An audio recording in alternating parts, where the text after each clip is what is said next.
Hey folks, plenty of sunshine over the valley today, leading to some very warm temperatures. You saw we made it to 99 here at our studios today. Off to the north and northwest of us, some showers and thunderstorms, but they're going to stay there. We should stay quiet in the valley. The action is on the other side of the Gulf of Mexico. This system, which has now emerged from Georgia and the Florida Panhandle out into the Gulf of Mexico now, the center of it has emerged. We're seeing just an awful lot of stuff starting to flare up here. May see a little bit of a diminishing this evening, but then it's going to fire up again late tonight and early tomorrow.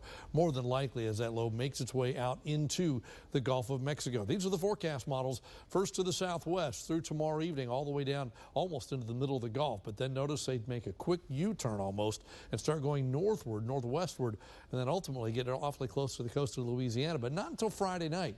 It's going to take the next 2 or 3 days for all this to happen. And then Saturday, finally, whatever this is starts to move inland somewhere over Louisiana, more than likely. Could be as far east as Mississippi, as far west as southeast Texas. And ultimately, though, it just sits in that area for a while then through the weekend, and that leads to an awful lot of rain in much of Louisiana. The path, all these models have shifted. They were over here near Houston yesterday, you may recall. They're farther to the east now. We're just kind of waiting for the thing to get organized and see what it's going to do. This is the U.S. GFS model, the Global Forecast System, and it shows the low in the Gulf by Thursday afternoon, but then eventually, again, turning to the north. Here's Friday, so still sitting out in the Gulf of Mexico, so kind of hanging out there for 2 or 3 days, and then eventually, by the time we get to midnight Saturday night, Sunday morning, it starts moving off to the northwest. Big-time rain over much of Louisiana from this, some of it back into Texas, probably not much of it here. The more organized it is, the less rain we get because it pulls that moisture in, concentrates the moisture. Still raining, though, on Monday in that part of the state, and by Tuesday, it's gone. How much rain are we looking at? Well, take a look. You can see not much through Thursday or Friday, but by Saturday, then you see it pouring in to the deep south. New Orleans, 6 to 12 inches of rain, maybe more than that. But you remember yesterday, that bullseye was over here. So we've moved that eastward a bit, an area that still doesn't need that much rain. And for us, maybe a couple of showers, so maybe a little rain before it's over with. This is satellite and radar over the valley. See some high clouds streaming in, but watch what happens. Tonight, absolutely nothing. It's clear, quiet.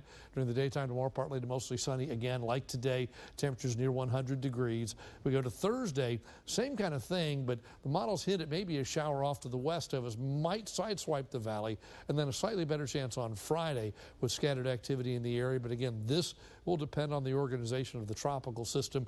By the way, if it gets a name, it'll be Barry. It depends on what that does, and most of the models do say that will happen. For us, then, we're dry, and then we've got 20% in there for Friday and holding at that for Saturday because there is potential for a shower or thunderstorm around the area, but if that system gets better organized, it all stays away. These are your temperatures right now, 107 in Rio Grande City. Everybody else in the 90s. Except Port Isabel, 89 degrees there. Overnight tonight, readings bottom out in the upper 70s. Some places not lower than the low 80s. Mostly clear and muggy. Then tomorrow, back over 100 for a lot of the valley again. South to southeast winds 5 to 15. Even the island, about 86 tomorrow afternoon. So your first 105 AccuWeather forecast for tonight. Mainly clear, warm and humid, 79. And then tomorrow back up to 100. Mostly sunny skies, very, very warm. South to southeast winds about 5 to 15. We trend the temperatures down a little bit by the time we get to the weekend. We throw in that 20% chance for a shower, thunder shower Friday into Saturday, and that can change depending on the track of the tropical system that has yet to be named. That's your updated First 105 AccuWeather forecast.